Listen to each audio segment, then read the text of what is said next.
삶은 자전거를 타는 것과 같다. 넘어지지 않으려면 계속 움직여야 한다.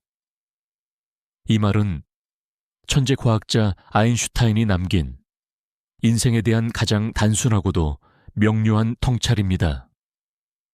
익숙하고도 낯선 이름, 아인슈타인. 그는 지금까지도 가장 많이 회자되는 물리학자이자 과학자이자 위대한 사상가입니다. 오늘은 그의 사상적인 측면에도 초점을 맞추어 그가 지금까지 살아있다면 우리들 노년의 삶에 대해 그가 뭐라고 조언했을지 이야기해 보겠습니다. 많은 분들이 자전거를 처음 배울 때를 기억하실 겁니다. 가만히 있으면 금세 휘청거리다 넘어진다는 걸 몸이 먼저 배우게 되죠.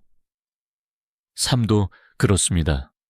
멈춰 있는 순간 우리는 흔들리고 결국엔 불안해집니다. 나이가 들면 이제는 좀 쉬어야지 라는 생각이 들기도 합니다. 물론 쉬는 것도 중요하죠.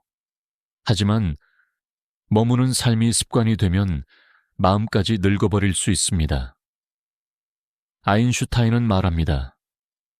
나는 특별한 재능이 있는 것이 아니다. 다만 끝까지 호기심을 유지했을 뿐이다. 라고요. 알베르트 아인슈타인은 1907년 28살의 나이에 특허청 직원으로 일하면서 물리학 역사에 길이 남을 특수 상대성 이론을 발표합니다. 그가 쓴 논문은 단순히 과학계를 놀라게 한 수준이 아니라 시간과 공간의 개념을 송두리째 바꿔놓았습니다.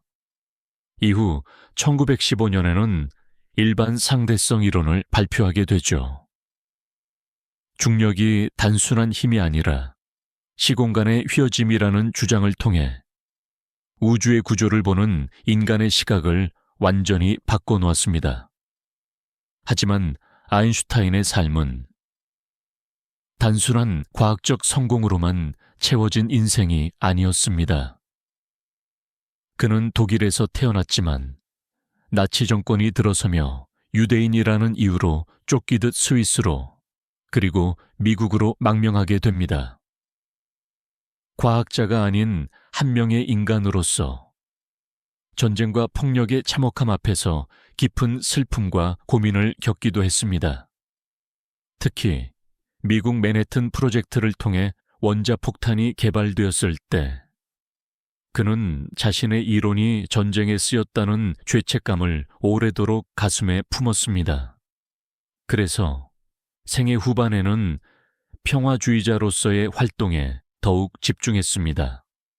핵무기 반대 성명을 발표하고 전 세계 지식인들과 함께 세계 평화를 위한 연대 서한에도 꾸준히 이름을 올렸죠. 그는 노벨 물리학상도 수상했습니다. 많은 분들이 상대성 이론으로 받았다고 생각하지만 실제로는 광전효과에 대한 공로로 1922년에 수상하게 됩니다. 이 광전효과는 훗날 양자역학이라는 전혀 다른 물리학의 문을 여는 열쇠가 되었고 오늘날 우리가 사용하는 태양광 발전, 디지털 센서 기술의 토대가 되기도 했습니다. 아인슈타인의 업적은 결국 과학기술이 실생활에 어떤 영향을 주는지에 대한 본보기이기도 했습니다. 그는 수많은 방정식과 이론을 남겼지만 그보다 더 오래 남는 건 그가 보여준 사고의 자유와 끝없는 호기심이었습니다. 그는 늘 학생들에게 이렇게 말하곤 했습니다. 질문을 두려워하지 마라. 가장 바보 같은 질문이 가장 위대한 발견으로 이어진다 라고요. 아인슈타인은 말년에 이르러서도 매일같이 편지를 쓰고 강연을 준비하고 후배 학자들과 토론을 이어갔습니다. 정말 중요한 건 지식을 얼마나 많이 알고 있느냐가 아니라 그 지식을 어떤 관점에서 바라보느냐라는 말을 남기며 그는 86의 나이로 생을 마감했습니다. 그의 책상 위에는 마지막까지 계산하던 방정식이 남겨져 있었고, 그가 입원했던 병원의 간호사들은 아인슈타인이 숨을 거두던 순간 자신의 모국어인 독일어로 무엇인가 중얼거렸다고 회상했습니다. 아무도 그 마지막 말을 이해할 수는 없었지만 그가 끝까지 생각하고 탐구하며 세상을 떠났다는 사실 하나만으로 그의 삶은 이미 충분히 아름다웠습니다. 계속 움직이는 삶. 그것이 아인슈타인이 선택한 늙지 않는 태도였습니다. 세상은 끊임없이 변합니다. 기술이 변하고, 환경이 변하고, 사람들과의 관계도 달라지죠. 그 변화 속에서 우리가 나이와 상관없이 계속 살아가기 위해선 멈추지 않는 마음이 필요합니다. 아인슈타인은 노년에 들어서도 새로운 물리 이론을 탐구했고, 젊은 과학자들과 편지를 주고받으며 토론을 이어갔습니다. 그는 자신보다 젊은 세대에게도 끊임없이 배우려 했습니다. 그리고 말했죠. 배움은 나이에 상관없이 살아있는 사람이라면 누구에게나 필요한 것이다 라고요. 80살이 넘은 어느 날, 그는 아직도 대학 강의실 한편에 앉아 학생들 사이에서 노트를 꺼내놓고 조용히 필기를 하고 있었습니다. 누군가 그에게 물었습니다. 선생님, 아직도 공부하세요? 아인슈타인은 웃으며 이렇게 말했습니다. 아직도 살아있으니까요, 라고요. 그 말 한마디에 늙는다는 것에 대한 편견이 무너집니다. 우리에게 필요한 건 몸이 아니라 마음이 늙지 않는 것입니다. 노년은 세상과 거리를 두는 시기가 아니라 세상을 새롭게 바라보는 시간입니다. 어쩌면 지금이야말로 우리가 진짜로 인생을 배울 수 있는 순간일지도 모릅니다. 통계적 수치 또한 실제로 이를 증명합니다. 배우는 사람은 더 오래, 더 건강하게, 더 행복하게 산다고요. 영국의 런던 대학교 연구팀은 65세 이상 고령자 1200명을 대상으로 10년간 추적 조사를 했습니다. 그 결과 정기적으로 새로운 지식을 접하는 사람들은 그렇지 않은 사람들에 비해 인지기능 저하가 35% 낮게 나타났습니다. 특히 배운다는 행위가 뇌를 자극해 알츠하이머와 같은 퇴행성 질환의 발병 위험을 평균 22% 이상 낮춰준다는 결과도 나왔습니다.